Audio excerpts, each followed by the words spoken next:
I am very excited about this project. And I think, it started in a conversation at a parade. And it bloomed from there to all of this. And it's nice to know that we can actually act reasonably quickly and get things in the ground. And I really appreciate the synagogue here for looking at their land and asking what they could do with it. And do with it in a meaningful way. I mean, anybody could have developed this. You could have done this commercial. You could have maximized profits. That's not what you chose to do. You chose to serve people. And that's, I know that's a long part of your mission. I know that Yehuda used to stand here. Now you've moved it over to Colesville Road. So you continue to do the mission work you did with that. So I really appreciate your engagement in this and the fact that this was important to you. And that helped make it important to us. I want to acknowledge, I wish Senator Wallstreicher were here because he's been a good supporter of our affordable housing efforts, but he got called in apparently into a meeting. I don't envy him. It's a tough time for the state. But it shows the kind of assets we're able to leverage, and the state was a part of this as well. And I'm grateful to Mission First and Frank, who I talk to all the time. Thank you so much for your persistence in this and making sure these things get done. And you don't bother me when you bring me projects. I know sometimes people want to apologize. I got something. It's like, no, these are the kind of things, I don't look at them as botherments. I look at them as opportunities. So I welcome it when people bring opportunities and say this is something we want to be a part of and something we can do.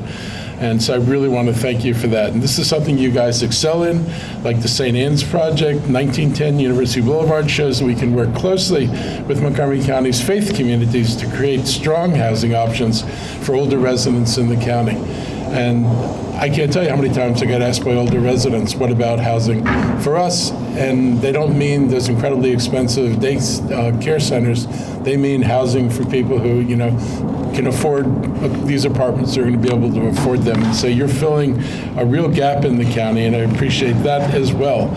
Just last month, Montgomery County marked 10 years as an age-friendly community, and this is the kind of commitment you make when you're an age-friendly community. It's not just talking about it, it's actually making sure that people can stay here and age in place. The population of the county, 65 and older, has grown from 11% of the residents to 18% by 2023, and it's only going to get larger, and I'm one of those people.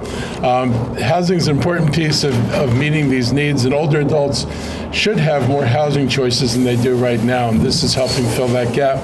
Older renters face greater housing costs burdens than renters countywide. Among older renters, 2/3, 66%, spend more than 30% of their income on housing, compared with just over half renters countywide who are cost burdened. There are a lot of people cost burdened in this county, and this is a step to address it for a really significant group of our population. And affordable senior housing, like this project, is a key part of making the needs of our older residents, making sure we can address those needs.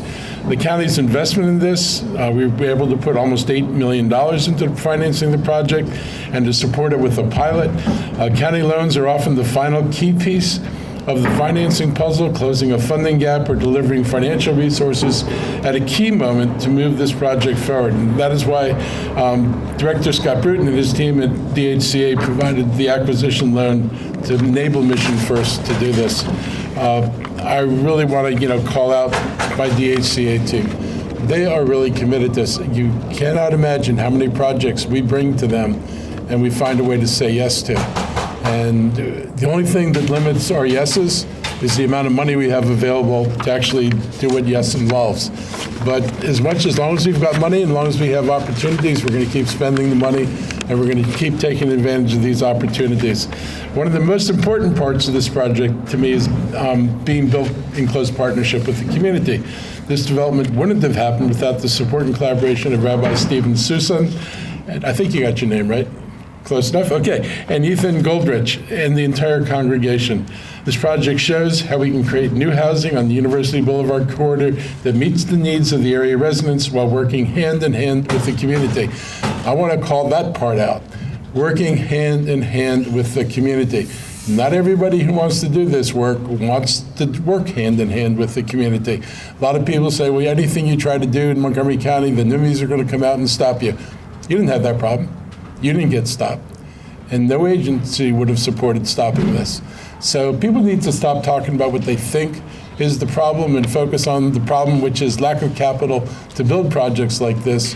Because if we could marshal more capital, we'd be building more projects. And we'd find communities, as we always have, that welcome the addition of housing in this county.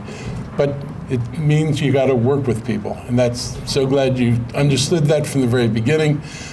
This is a beautiful project. This topping off is great. I have not done many topping offs. I think the only topping off I ever went to might have been the topping off of the Park and Planning Building in Wheaton. So this is my first topping off. It's either a groundbreaking or a ribbon cutting. So let me know when you're ready for ribbon cutting, and I will happily come back. But thank you all so much for everything you've done.